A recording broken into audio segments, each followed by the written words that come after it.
আসসালামু আলাইকুম। আমি Murad Hossain.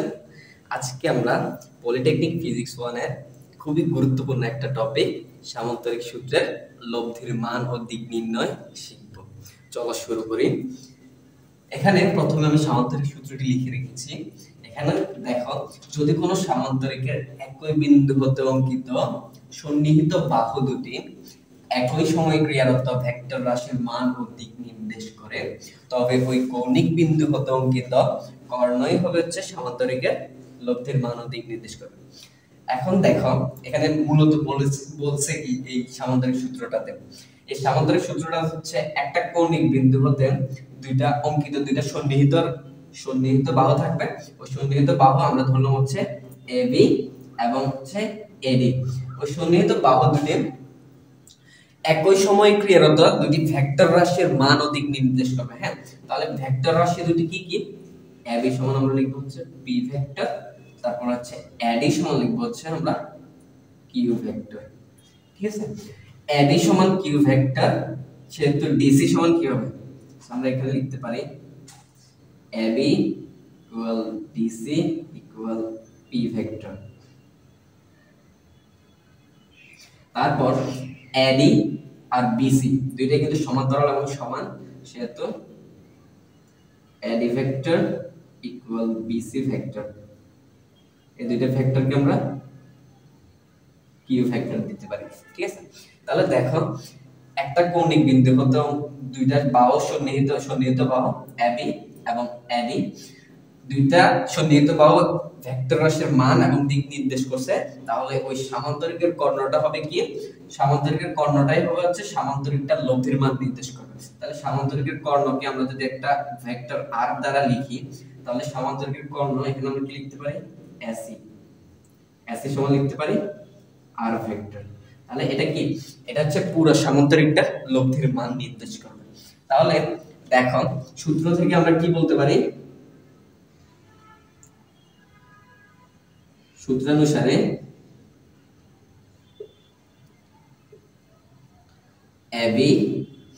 AB vector plus AD vector, AD না, আমরা বিসিটা লিখব, বিসি ভেক্টর ইকুয়াল আর ভেক্টর। ঠিক আছে, তার মানে এই লব্ধির মানটা নির্দেশ করার জন্য দুটি ভেক্টর এবি এবং বিসি, এবি ভেক্টর যেটা যেহেতু এখানে পি ভেক্টর আর বিসি ভেক্টরটা কিউ ভেক্টর ইকুয়াল আর ভেক্টর। এটা আমরা সূত্র থেকে জানছি। এখন চলো আমরা সূত্রের সাহায্যে এই সামান্তরিকটার লব্ধির মানটা নির্ণয় করব। তাহলে লব্ধির মান নির্ণয়, হ্যাঁ, মান নির্ণয়।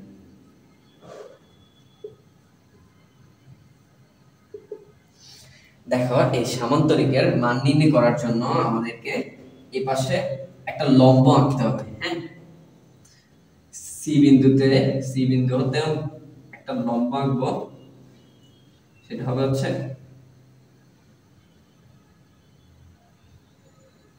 দেখো, এখানে এবি কে আমরা বর্ধিত করছি, ওই বর্ধিতাংশের উপরে সি বিন্দুতে হতে সিই একটা লম্ব অঙ্কন করছি, যাতে আমরা কি লব্ধির মানটা পারফেক্টলি বের করতে পারি।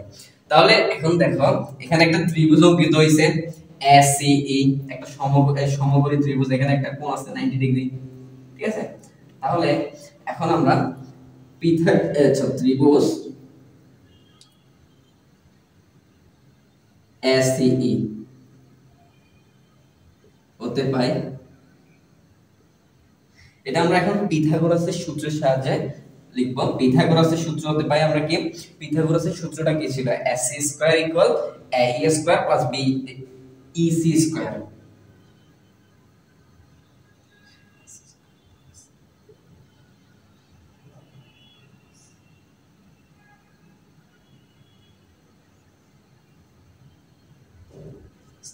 তার মানে কি?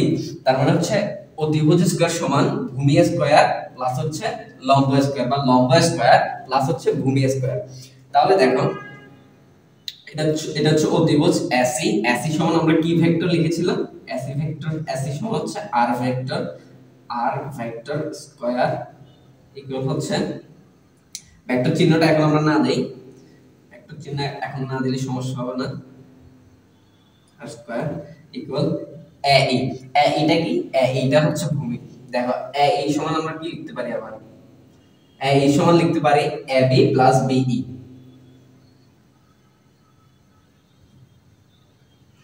এ B plus BE.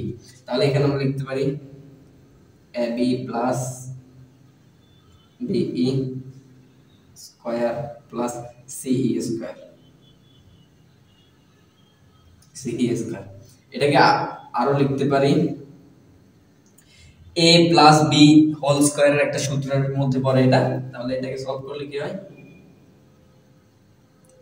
Square bracket গুলো না দেই plus 2ab plus b square. ঠিক আছে, তাহলে দেখো এই আমরা বের করব হচ্ছে r এর ভ্যালুটা, যেহেতু r টা লব্ধি নির্দেশ করে, এই r এর মানটা আমরা নির্ণয় করব। এই r এর মানটা নির্ণয় করার জন্য এখানে be এর ভ্যালু দরকার এবং এর সাথে আবার ce এর ভ্যালু দরকার। দেখো আমাদের এখানে কোথাও be এবং ce এর দুইটার ভ্যালুটা দেয়া নাই, সো এটা আমরা ত্রিভুজ থেকে সমাধান করতে হবে।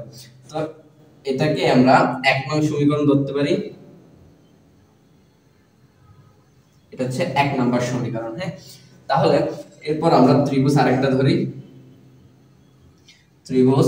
এরপর দেখো এই ত্রিভুজটা CBE, এটা একটা সমকোণী ত্রিভুজ। তাহলে ওইটা থেকে আমরা লিখতে পারি ত্রিভুজ CBE হতে পাই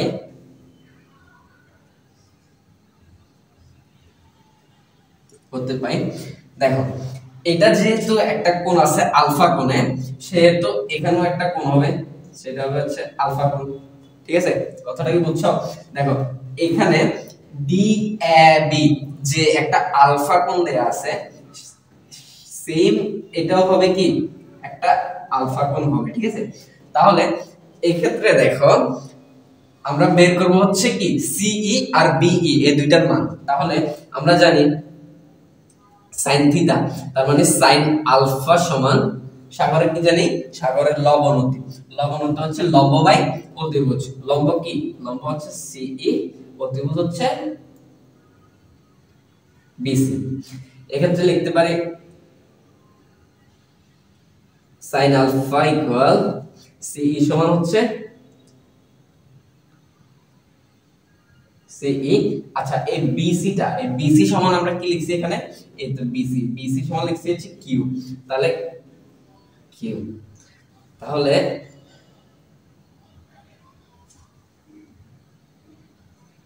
CE equal Q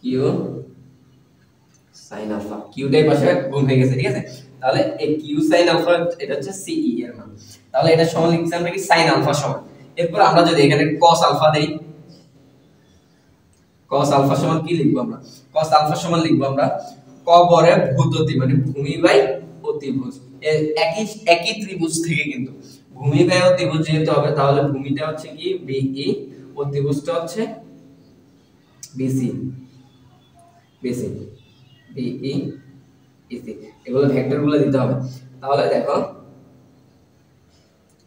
cos alpha equal BE, ওটা তো BE রয়ে যাবে, BC যেটা আছে BC সমান আমরা কি জানি, BC সমান জানি হচ্ছে Q ভেক্টর। তাহলে আমরা এটা কি লিখতে পারি, BE সমান লিখতে পারি Q ভেক্টর cos আলফা। তাহলে দেখো এখানে CE ভেক্টরের মানটা নির্ণয় করছি, সবগুলোতে ভেক্টর চিহ্ন কিন্তু দিতে হবে। ঠিক আছে, দেখো এখানে CE ভেক্টরের মানটা হচ্ছে Q sin আলফা, BE ভেক্টরের মান হচ্ছে Q cos আলফা। এরপর দেখো এখানে যেহেতু আমরা BE এবং CE এর মানটা পেয়ে গেছি, এই মানটা আমরা যদি এই সমীকরণে বসাই দেই, তাহলে আমাদের কিন্তু লব্ধির মানটা নির্ণয় করা হয়ে যাবে। তাহলে আমি একটু উপর থেকে মুছছি। দেখো আমরা এই 1 নং সমীকরণ থেকে লিখব,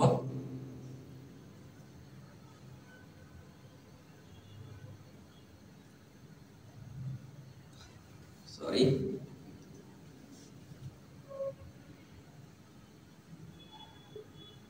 নং সমীকরণ হতে পাই। ঠিক আছে, তাহলে দেখো r vector square equal ab। ab টা কি?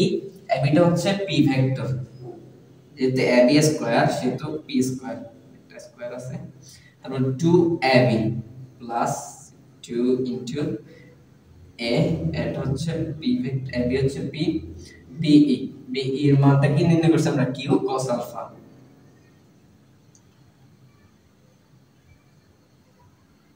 q cos alpha plus be square c square, be টা কি নির্ণয় করছি? q cos আলফা প্লাস এটা কিন্তু স্কয়ার আছে,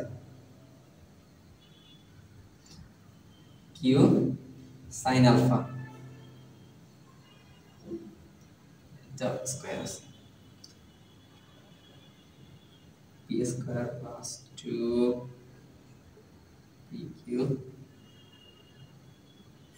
এখন দেখো এই পাশেও q, এই পাশে q, আমরা q একটা কমন নিতে পারি, তাহলে q একটা যদি আমরা কমন নেই তাহলে কি হবে? দেখো এখানে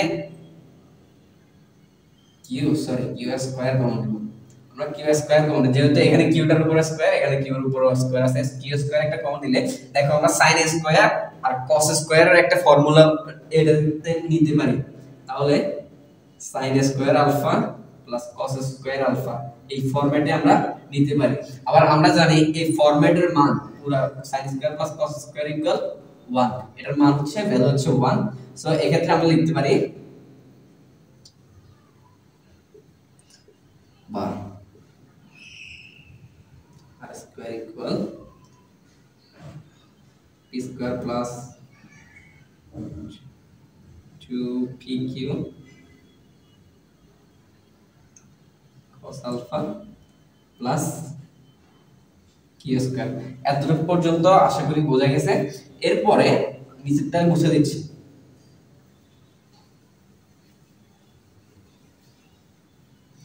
এরপর দেখো, এরপরে আমরা যেহেতু r এর ভ্যালুটা বের করব, তাহলে আমরা স্কয়ারটাকে ওই পাশে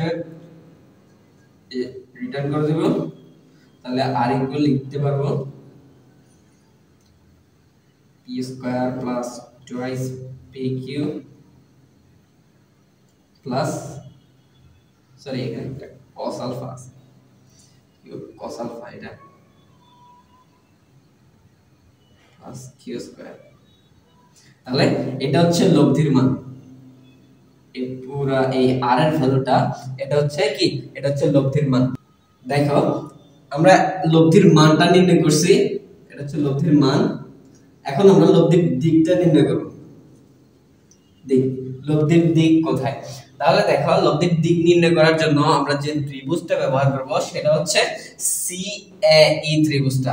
CAE ত্রিভুজটা এখানে একটা থিটা কোণ দেয়া আছে, ওই থিটাটা হচ্ছে লব্ধির দিক, এজন্য CAE কোণটা আমরা ইউজ করব।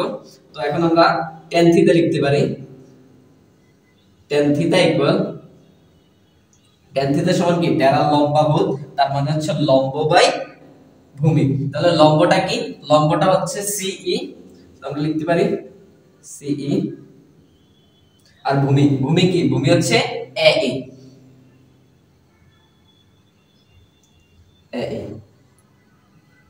তাহলে দেখো CE সমান আমরা কি কি নির্ণয় করছিলাম? CE সমান আমরা দেখছিলাম সেখানে ছিল হচ্ছে q sin আলফা,